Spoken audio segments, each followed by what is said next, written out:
Oh, and I think we're in. Yes. We're there. Okay. I see people on the screen. So we've connected to the wider world.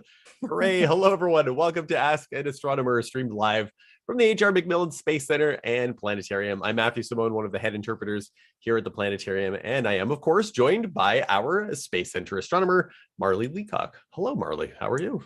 Hi, Matthew. I'm good. I'm glad we got it to work. Well, you did at least the restream and the streaming. Yeah, we got all the software working so that we can connect to the world. I was so excited yesterday because I could actually see space. Like it was a clear night. We could actually see things. Oh, yes. I got Orion, especially the constellation over my house. I was like, oh, maybe it won't be cold tomorrow. And I was wrong. So that was it. I yeah. was looking at the weather and it said like it's going to be cloudy by morning. So I was trying to drink in all of space that I could before it was like gone for whatever foreseeable future. Yeah. One of the sad things about being into astronomy on the West Coast, here was the weather. Truly. Yeah, but as far away as space can seem, sometimes we actually bring a little of it back home to our planet. And I understand that that's what you're going to be talking to us about today.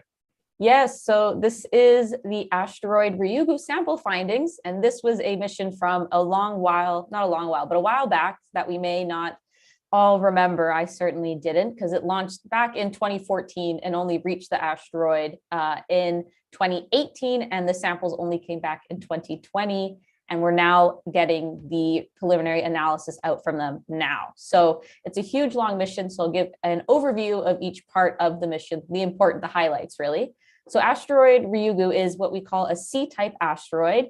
It has lots of hydrous minerals in it. So that is minerals that have water or were in contact with water at some point, and carbonaceous materials. And that's a very fancy word to say that it's organic material that has a large amount of carbon in it. And really they found out by looking at it is that it was a primitive rubble pile. So the mission was the Hayabusa II mission from JAXA, the Japanese space agency.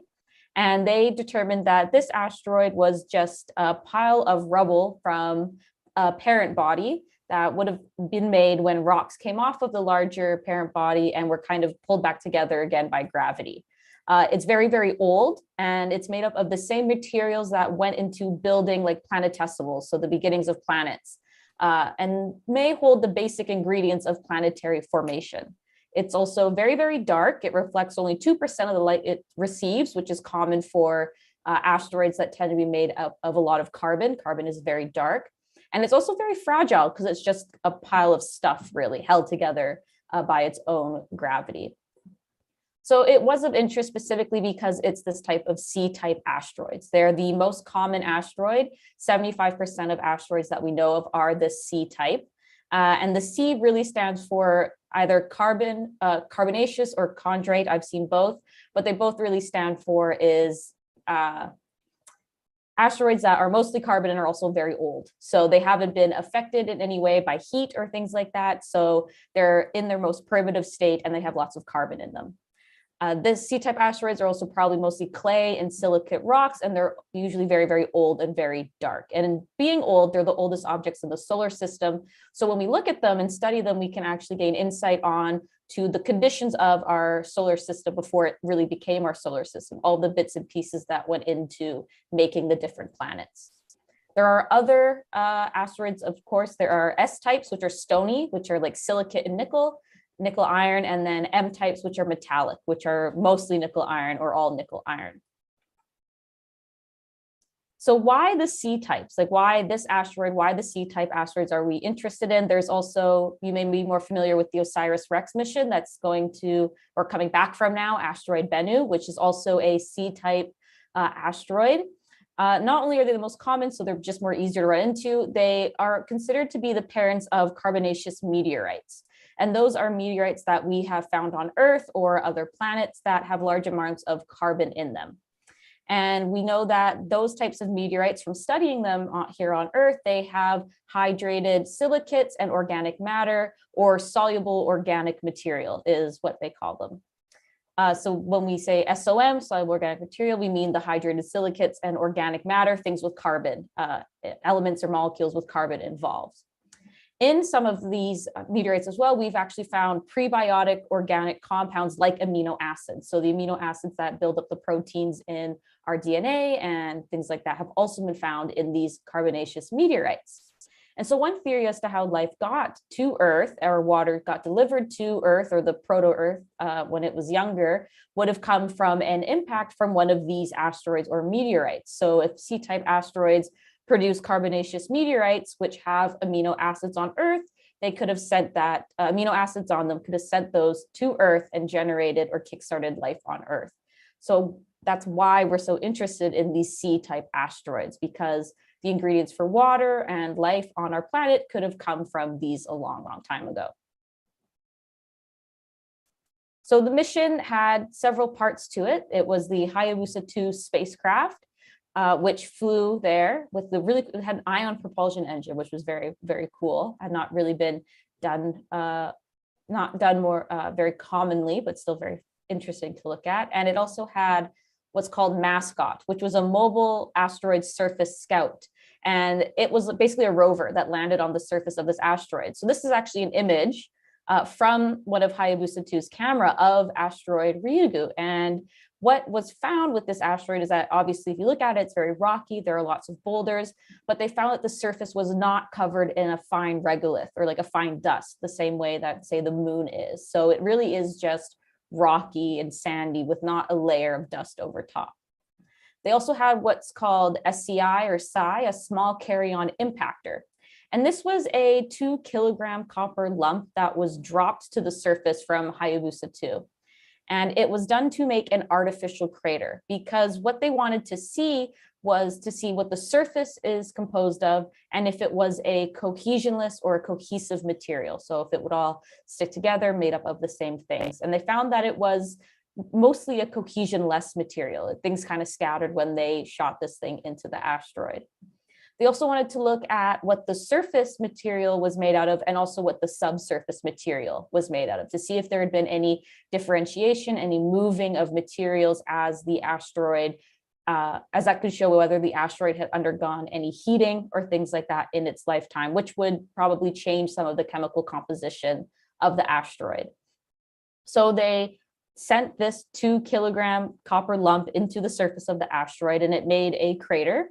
And looking at the crater, they determined that the properties of the subsurface material, the material below the surface, was similar to the properties of the surface material, but distinct. So it was not exactly identical, but had enough similarities that they were able to determine that there was some aqueous alteration on the parent body. So at one point, water had been present on this asteroid in some way and had altered the parent body of what made up asteroid Ryugu, which is very compelling evidence to there was at one point water here, and also there is still probably water on this asteroid, though not in a liquid form. It would be in an ice. It's very, very cold.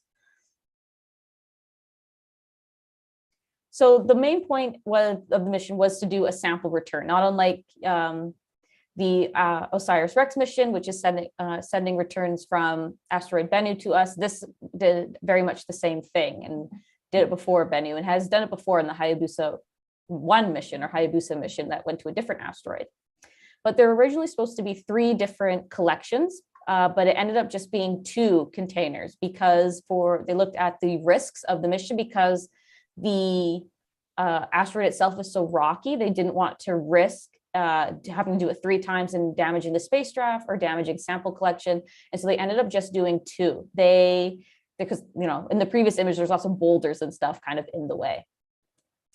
These are both images from the touchdown places. So what it does is the spacecraft comes down, it touches down and kind of shoots something into the surface, which lifts some of the material up and kind of scoops it into its collection tin.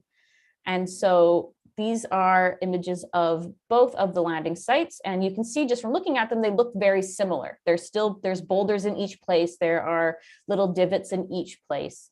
And so really what they were looking for is if both places are similar, but in distinct areas, and then the material we get back is similar, but probably distinct because one is from the surface and one is from below the surface, we can have a generalized picture of the entire asteroid. It'll be representative of the entire asteroid. If these two distinct places are similar and the materials they're made out of similar, we can, with good reason say this is probably representative of the entire asteroid, as opposed to landing in different places multiple times. So a 5-gram projectile was fired through what they call the sampler horn, which I just really like the name of. I think that's really funny, a sampler horn.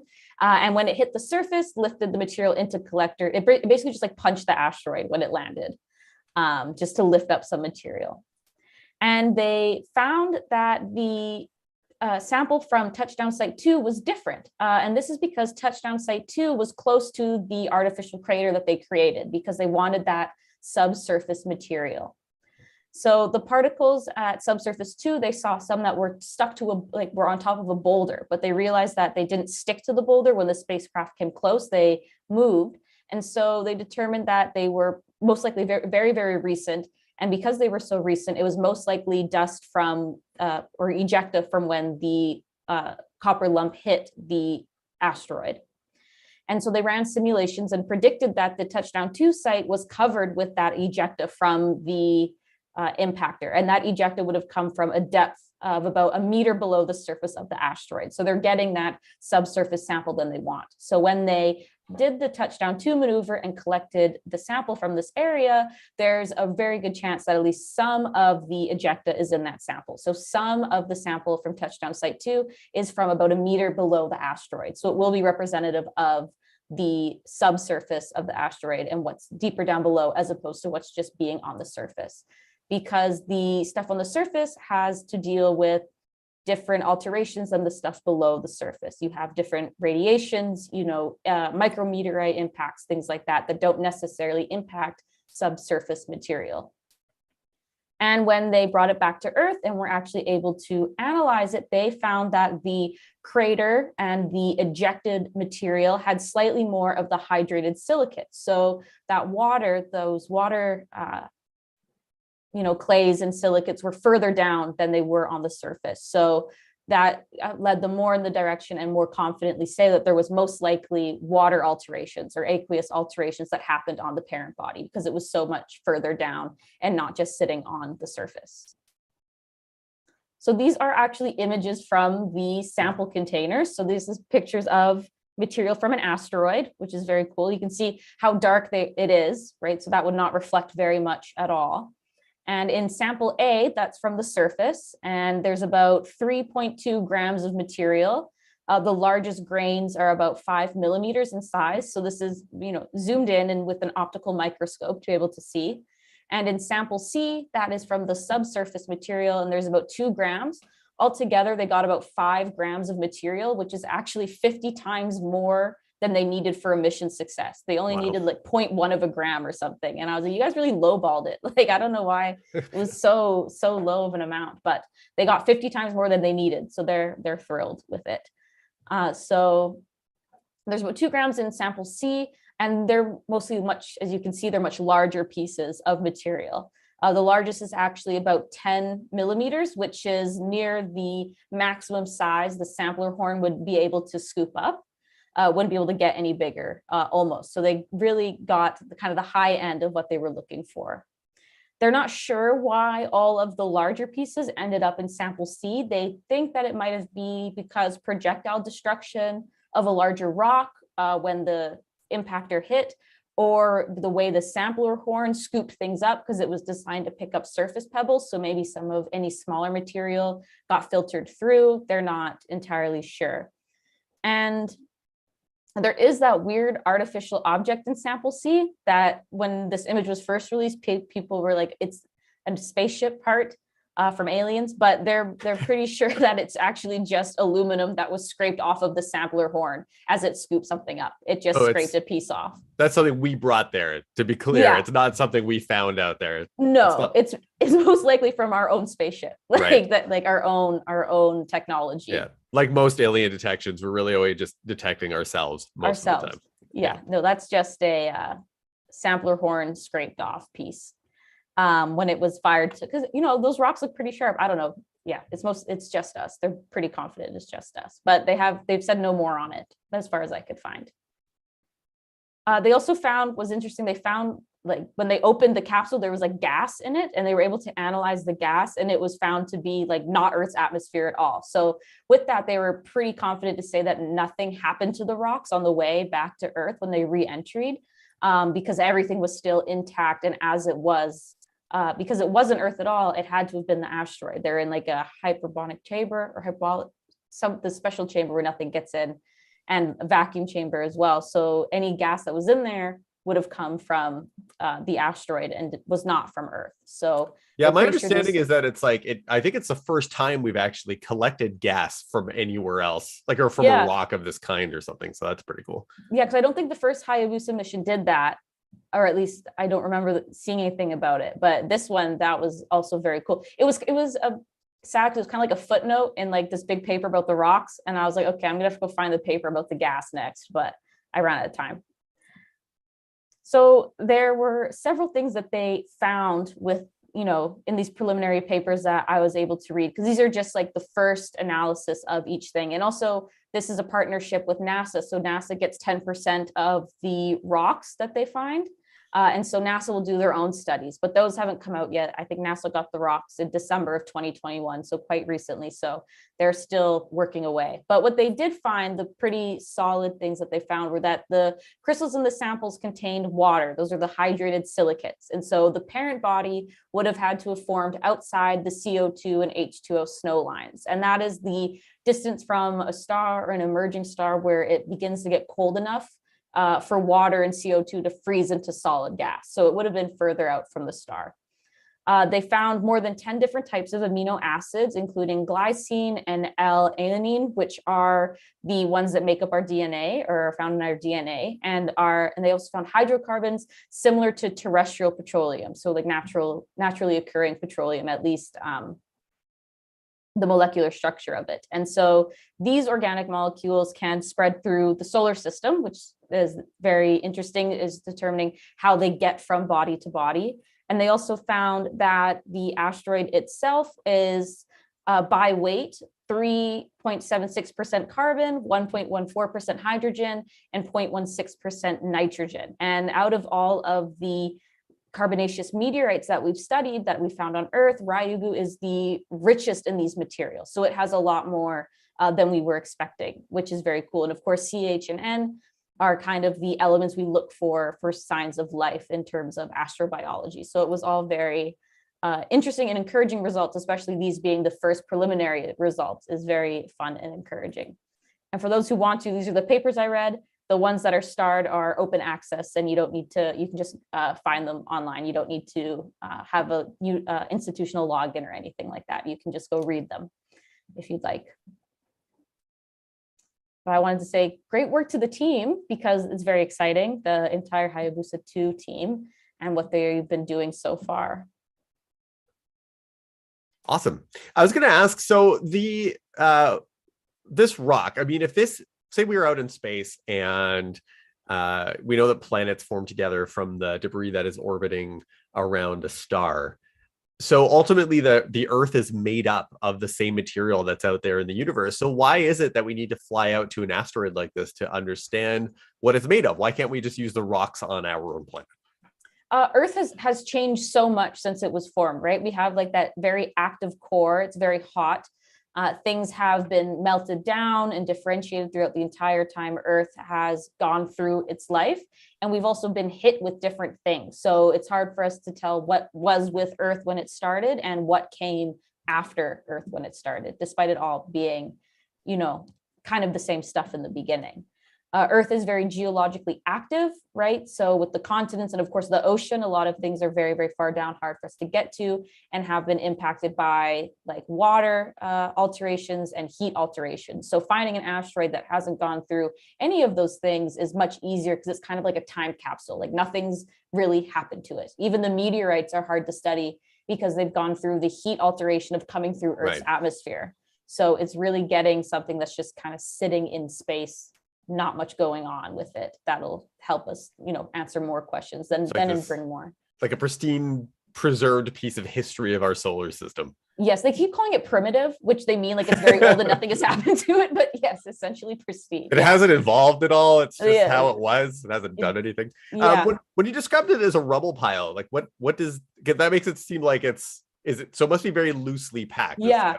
Okay. Yeah, they described it in terms of like porosity and whatever. But what it means by rubble pile is like it's just very fragile for an asteroid and for a body. So it would very easily like break apart if you were to introduce like water alteration or things to it. Right. The material itself is very porous, so like it absorbs water very quickly, but because it's very porous, it's very fragile. Right. So it's like a catch-22. But yeah, it's just a lump. When I first saw the picture, I thought it was asteroid Bennu because they just have a very similar shape, but right, yeah, not at all. And then we get to see it spinning around. Yeah. I liked the way that you worded this because they sent that kind of that copper slug to break the surface you can get underneath, and you said they sent it to. But I think my understanding, it's like it was like an anti-tank cannon, like it was a hovering gun that blew up the surface of the asteroid to get down inside, right? They shot it. Like, I don't know. They're like, oh, we impacted that, you know, how scientists write their papers, right? They scale it back. That'll be dramatic. I remember seeing an image of it because they actually they had to separate, like they took the spaceship away so that it didn't get hit by debris, right? And there's like this, you can see this plume shooting out, and they're basically, we fired like a gun at this asteroid. To shoot down inside. I think the slug itself was moving at like 2 kilometers per second or something when it hit. Like it was slouch. Yeah, moving. So we made a space gun and mined an asteroid. That's pretty awesome. I was going to ask, right now at the planetarium, our theme for this month is looking at different forms of propulsion. And you mentioned that Hayabusa uses an ion engine. So I wondered if you could touch on that a little bit, since we're talking a little bit about that this month at the planetarium. Yeah. So the ion engine is much easier to explain when I have like a piece of paper and can show you what I'm trying to say. But basically it doesn't use like combustion as its main form to generate thrust at all. That's like the rockets will use combustion. You see the flames coming out, something's burning, and the burning pushes the smoke things out and pushes the rocket up. This uses ion propulsion. So basically a ion is a element that has lost or gained an electron, so it's got a charge to it. Usually these ones I think have lost an electron, I think, in this type of engine. And so they set up like an electrical grid with a charge up here and a charge down here. And the ions want to move they're like repelled from one end to the other, right? They're like pushed down through the electrostatic force. And it's that pushing that generates a small amount of force as they're accelerated out the back of the spacecraft. And it's very, very small. Like the force, I think on one engine is equivalent to like the force it takes for you to like hold a piece of paper in your hand. It's very, very small. But over time, it gets to this great, great speed or velocity of being able to move with not a lot of fuel. You don't need a lot to make it go that fast. It burns very slowly, but it doesn't need to burn very much. And when you're in space, that's kind of really nice because you don't need to pack as much with you. So the spacecraft can be very compact and still quite light while being able to move, because we don't need to get there in a hurry necessarily. We just need to get there. Right. Speaking of getting there, where is Hayabusa off to now? What's the next thing it's doing? So it did get its mission extended, which was a big hooray. It won't be doing any more sample collection. That was kind of a one-time thing, but it's onto a different asteroid. It's got not a great name. It's just 1998 KY26. And it is on its way there. And this asteroid is very interesting because it's rotating very quickly. And they were like, well, let's go take a look. Why not? Looks like it'll be fun. So that's where it's off to next. I think it'll orbit for a bit, but no samples. So while the Hayabusa has sent samples back to us, but the spacecraft itself never came back down to Earth. It stayed out in space and is now continuing on its way. Now it's continuing on. Yeah, it had like a little storage section for its samples, and it had like a sample return capsule that just kind of shot at Earth. And then it actually landed in Australia and then was collected from there. That's kind of neat, because for us to collect the sample, then we needed, Japan sent it up, but it lands in Australia. Some of the rocks are going to be going to NASA. So it really is in the sense that it is an international cooperation in order to bring back these little pieces of asteroid from space. To bring back 5 grams of rock. 5 grams of rock. 3 different agencies, really. Yeah, but it's very cool. Yeah. If you're ever in Japan, you can see a piece of the asteroid. They have it on display at one of their museums. But and cool. We have space rock too. We have space rock in our own planetarium, right? So what rocks do we have if people were to come to our planetarium, what rocks could they see from space? I think we've got a piece of the moon. We got a piece of the moon because when I was doing something for Apollo night a while back, I saw like we were registered with the mission that we have a piece of them. Yeah. And then we also have a chunk of a nickel iron meteorite, I think as well, one of the M types. Very heavy. You used to be able to like try to hold it before COVID, and it's way heavier than it looks. So we've got a couple of those as well. Yeah, hopefully in our post-COVID days we can go back to touching our asteroid again, because it is it's you don't think it's going to be nearly as dense or as heavy as it is. So kind of like the opposite of what Ryugu is, right? It's like just chunk of metal that has landed on the planet. How long will it take for Ryugu to get to its next destination where it's flying around in the solar system? The mission has been extended until 2031, but I don't think it's going to get to the asteroid until close to then or just before that year. It's still on its way there. And when it's on, they kind of just like turn it off, like they make it do all the things it needs to do to stay alive, but they don't do anything with it. They just check in on it for a while. So it's on its way there. Kind of coasts in the direction. And I guess that also gives you a sense of just like how massive the solar system is, right? Because we're not leaving the solar system to find these rocks. Like they're floating around in our own solar system, and yet it's taking like decades to get around anywhere with our little spaceship.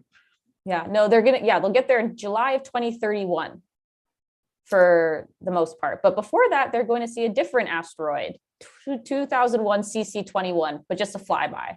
They're just going to fly past it, swing around the Earth, and then swing around the Earth a second time, and then head on to the KY26. Yeah. So can we is there an inference then from this, given like the content of the asteroid and how, like you said, these are the building blocks that now life on our planet is made of? Is the thought then that since this, we could fly to pretty much, a random rock in the solar system, shoot it, collect this material, find that stuff? Is that increase our hope then that maybe there'd be greater prevalence of life, maybe not only in our own solar system, but elsewhere in space too? Is that kind of the idea we're getting at? I think it's in their perspective and the way they write their analysis and their justifications for what they've done. It's to see how life got to Earth and what like our solar system looked like specifically, because these rocks are in our solar system. These asteroids are in our solar system. So I'm not sure if they're necessarily extrapolating to every other solar system out there, because the further out we see more things that tend to be icy, right? Like comets and things like that, which are a bit different. But it is a question of course, it's always life as we know it. But if this is the way, if we're able to determine that this is probably how life got to our planet Earth, then we would extrapolate that to other planets, because we can only work within the framework of what we know. So I think that might be where they're headed. But so far it seems to be like, how did life get here? Right. Yeah. But it's incredible to think that those building blocks then existed way back. Like if this rock actually is a time capsule then of our solar system, then that material, those ingredients that we needed are right at the start, like right at the beginning, they were already there. Yeah. That's kind of exciting. It's exciting to think that if it wasn't for the stuff on these asteroids floating around that ultimately ended up part of our planet, that you and I wouldn't be having this conversation. Yeah, it's definitely like one of the more compelling theories, I think, for how life got to Earth, is that something just hit us, or it was there already and we just grabbed onto it somehow, right? Yeah. But it is very, So anyway you slice it, there's a good possibility that like literally, yes, we are in space because we're on the Earth, but like life may have started out there. Like 10 different like I know there's tons of amino acids, but 10 different amino acids, and 2 of them being the ones that make up DNA is pretty cool. That is pretty cool. Pretty cool. We're kind of getting to the end of time. I'm just gonna open it up then because to the chat. So if there's any questions out there from anyone in the audience, we'll grab that quickly before wrapping up. I think someone had mentioned, or they're asking earlier, because I think they may have started partway through and were asking about Hayabusa. So Hayabusa is the name of the mission. I think it translates to Falcon. I don't know what it translates I only know that because my father used to have a motorcycle that was also kind of Hayabusa. And I think that he said it translated to Falcon. Oh, Peregrine Falcon. Boom. There you go. That's a very cool bird. So Dad's Very watching. Cool. I remembered your motorcycle name because it reminded me of the spacecraft.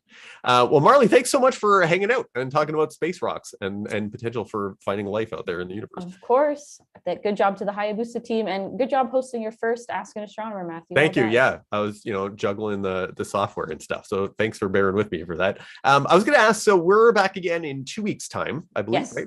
Do we have already a topic chosen for? No. We don't know yet. So. It is okay. For the newest of news. That's right. As soon as I can get it. Cutting edge. Yes. So we will let everyone know. So we'll be back this time again. So 2 p.m. on March the 24th.